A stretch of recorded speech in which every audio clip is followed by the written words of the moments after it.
ասում եք, որ էական տարբերություն չկա երաթմաշուկայի և եմաշուկայի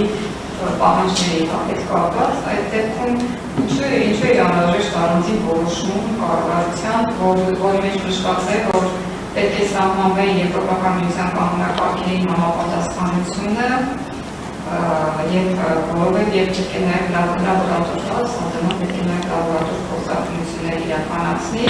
կանոնակարգերին դիրեկտիվներով նախատեսված պահանջները պետք է սահմանվեն և համապատասխան օրենսդրական հիմք պետք է ստեղծվի, որի հիման վրա պետք է դա իրականացնել։ Եվ 25 թվականի մարտից փաստորեն այս հնարավորությունը կա,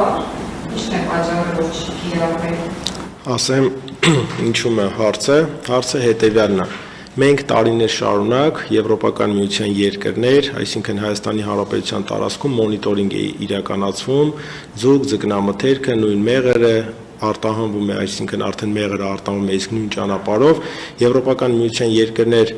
ապրանքը ներմուծելու համար իրանք ուզում են 5 տարի եւ ավել մոնիտորինգ, այսինքն այս գործընթացը ինքն էս չի, որ մենք այսօր որոշեցինք եւ արեցինք, այսինքն խորությունով պետք է գնանք հետ 5 տարի 5 տարվա ընթացքում տեսչական մարմնի կողմից կառավարության որոշումով իրականացում էր այդ մոնիտորինգային ծրագիրը, այսինքն վերցվում էր Հայաստանի Հանրապետության ամբողջ տարածքից տարբեր ձկնաբուծարաններից, նույնը կատարվել է մեղրի պարագայում, վերցվում էր նմուշներ, որոնք որ գնում էին լաբորատոր փորձաքննության եւ ամեն տարի հաշվետվության տեսքով տեսչական մարմինը ԵՄ-ին ներկայացնում էր մոնիտորինգի արդյունքները։ Այսինքն 5 տարվա պարբերականությունով, երբ որ իրանք տեսնում էին, որ շեղումներ չկա, համապատասխանում է իրանց պահանջներին, նույն այդ մնացորդային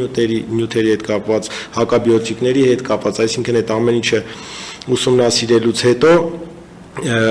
անցյալ տարի եղավ որոշում, որ Հայաստանի Հանրապետությունից կարող են ձուկ ձկնամթերք ներմուծել Եվրոպական միության երկրներ։ Դրանից հետո մենք ունեինք, այսինքն աշխատանք անելու, օրենսդրական փոփոխություններ, նույն այդ չեկլիստները մշակելու, որից հետո այսինքն արդեն թույլտվությունը կար, բայց ընթացակարգը դեռ վերջնական չէր։ Մենք անցյալ տարի ստացել ենք թույլտվություն, այսինքն 5 տարի եւ ավել մոնիտորինգի արդյունքների վերաբերյալ, դրանից հետո սկսել ենք աշխատել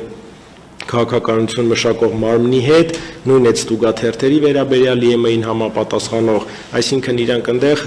նոր չեկլիստների ինչի վերաբերյալ է, որ ասում ենք տենց առանձնապես տարբերություն չկա, եթե անգամ ինքը նույն չեկլիստը լիներ, որը որ կարելի էր կիրառել այնտեղ, միևնույն էր իրանք օրենսդրական փոփոխություն պետք է ունենային, բայց այդ ընթացքում մենք աշխատել ենք եւ հիմա որ ասում եմ ամսի 20-ին 4 փորձագետ լինելու են Հայաստանի Հանրապետության տարածքում, այսինքն ամեն փուլում մենք դա մշակել ենք այնպես, որ որևէ բացթողում չլինի, այսինքն տնտեսվարողը չվերցնի ձուկ ձկնամթերքը արտանի Եվրոպական միության երկրներ, մենք հասկանում ենք, որ դա էժան ապրանք չի,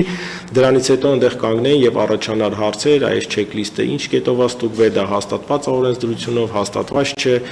այսինքն խնդիրների վերաբերյալ, դրա համար մենք աշխատում ենք նույն ընթացակարգը անցել է մեղր, որը որ այսօր մեծ ծավալուն քանակներով ԵՄ արտահանվում է։ Եվ ձկնաբույսները ասում են, որ այստեղ ձկնաբերության համար փաստորեն նույն այդ եվրոպական երկրներից են վերնավորված ձկնկիթը։ Նաև Երևան եվրոպական երկրներից են ներմուծվում, որը գալիս է ճանապարհ է անցնում եւ դրա գրին անդրանում նաև լոգիստիկա, գին է անդրանում ճանապարհի,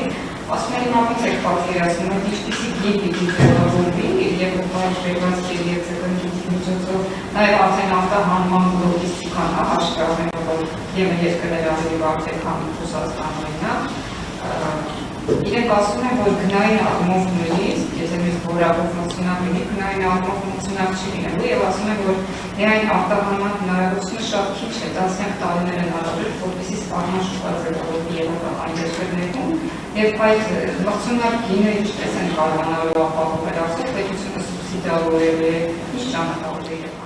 Հիմա որ խոսեմ այս մասով, կասեք էլի գնացինք բուսական դաշտ, ճիշտ է, բուսականի մասին չենք խոսելու այսօր, որտեղ խոսում ենք ձուկ ձկնամթերքից, բայց նույն մտքին մենք եղել ենք տարիներ շարունակ, որ մենք մեր պտուղ բանջարեղենը չենք կարող վաճառել Եվրոպական միության շուկաներում, գնով չենք անցնում, մրցունակ չենք, այնտեղ կան ավելի շատ հետաքրքիր էկզոտիկ մրգեր եւ այլ, բայց պրակտիկան ցույց տվեց, որ երբ որ ուզեցանք, կարացանք տանենք, վաճառենք եւ այսօր կարելի է ասել, որ արդեն մեծ ծավալների, այսինքն օրի ծավալները մեծանում է դեպի այդ շուկա պտուղ բանջարեղենի վերաբերյալ։ Դա հստակ փաստեր է եւ կառավարության լիստին պարոն Պապոյանը անընդհատ ներկայացնում է թվերը եւ հենց այս պահին մենք նոր երկիր եւս պարոն Պապոյանը կներկայացնի 50 ավտոմեքենա ունենք կանգնած Ծիրանով բարձված, որը որ նոր երկիր է արտահանվելու։ Դրա մասին էլի կխոսեն երկրորդ կիմանաք։ Այնտեղ էլ հարց կա, եթե կարելի է մյուս գործընկերոջն հնարավորություն տանք։ Կառավարությունը օգետ հետ կապված